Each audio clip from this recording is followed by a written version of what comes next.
Welcome to one of the top podcasts in the marketing research industry. This is Research Business Daily Report, the industry's only daily research video blog. And we're made possible by the exclusive community at the crowdfunding platform patreon.com/RBDR. I'm Bob Lederer, for 25 years, the respected voice in market research.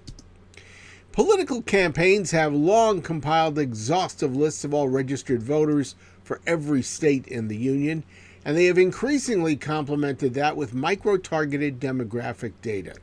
And it's truer than ever before that no politician can gather too much data.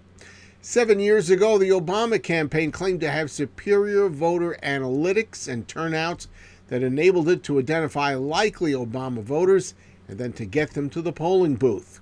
3 years ago, the Trump campaign claimed to have turned the tables and outdone the Democrats in delivery of voters to voting booths.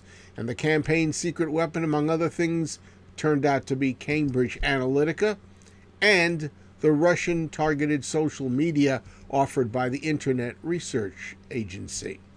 Next year's voting blocs and thereby results could be driven and heavily influenced by new capabilities that are hidden inside apps, which, it turns out, are unobtrusively opening and revealing mobile user data that is designed to drive participation of targeted individuals. Senior technology reporter Sam Schechner, Emily Glazer, who is the money politics reporter for Wall Street Journal, and digital advertising reporter Patience Hagan, wrote in the Journal how much more political campaigns are going to know about the citizenry in 2020 and what they can do with that information. The threesome wrote that, quote, companies can tie location data to an individual's identity by matching an advertising ID number that's associated with each phone to customer information, or they can match the address of phone pings at night with lists purchased from data brokers. So, for instance, applied geo-targeting is being applied, we know, by the GOP's Committee to Defend the President in about a half a dozen states.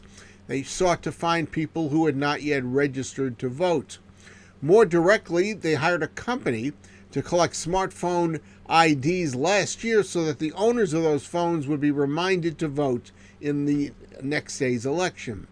Now, if you participate in a Trump rally between now and next November, chances are your smartphone is going to be similarly tapped.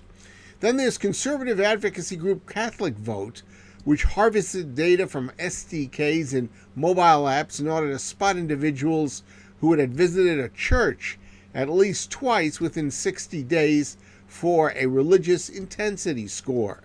And then the home addresses of 600,000 identified Catholics were used to target them with advertising during Senate races during 2018.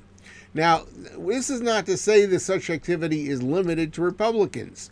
Beto O'Rourke, who just left the 2020 Democratic presidential race, had the help of a company earlier who identified mobile device numbers of attendees at a rally that starred Willie Nelson. The IDs were matched with email information and other contact information. Then there are the attendees of the 2018 Women's March, who were subjected to the same kind of treatment. Their personal locations, IP addresses, and device information was gathered for further future communication and coordination. That's your Research Business Daily Report. Has been made possible by the crowdfunding platform at patreon.com/RBDR.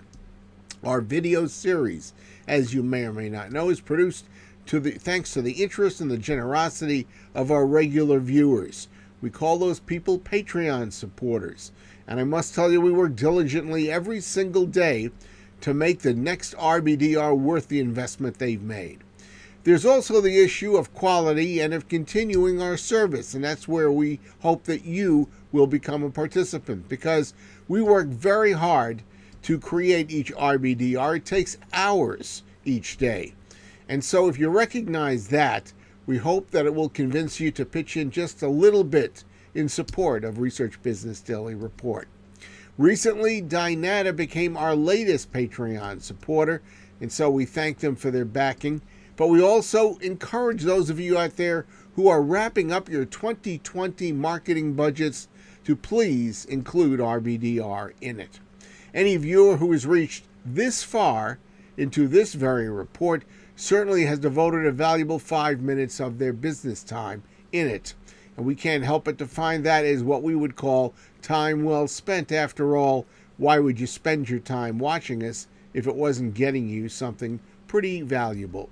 So please spend a few minutes to consider a comfortable monthly dollar patronage level in your 2020 budget.